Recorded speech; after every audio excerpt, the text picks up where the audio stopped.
Впрочем, социјалдемократите се познати како да кажам, лоши владетели. Вие гледате дека во Романи имаме само пред месец дена влада поставена и гледате за месец дена ќе падне. За корупцијата. Се фатија веднаш за корупцијата. Јас искрен да видам кога гледам на телевизија или кога дават изјави некои луѓе кои што и тие се за продолжување на работата на специјалното обвинителство, а отприлика ги знаеме дека детот по мајка би украле.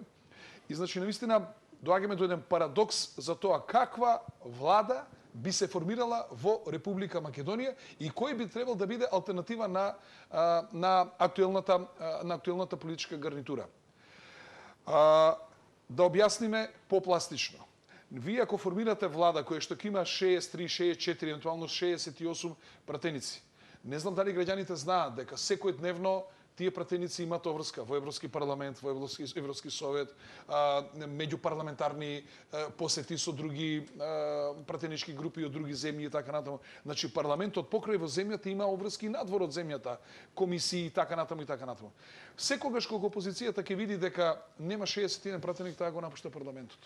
Второ, има битни законски решенија од остварување на агендата од Прибе.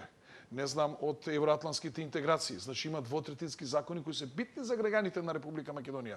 Во ваква тензија и ваква политичка поделеност, вие нема шанса да нешто постигнете договор со тој кој што е од опозиција. Оно што сакаше да и помогне на Република Македонија, мораше да создаде услови да ние имаме мирен постизборен период, за да можеме сите овие работи да терат, да функционира и влада и парламент и така натаму и така натаму. И повеќе од очигледно дека оваа ситуација нити може, нити ќе издржи долго време и дека ние ќе мора да одиме на нови избори.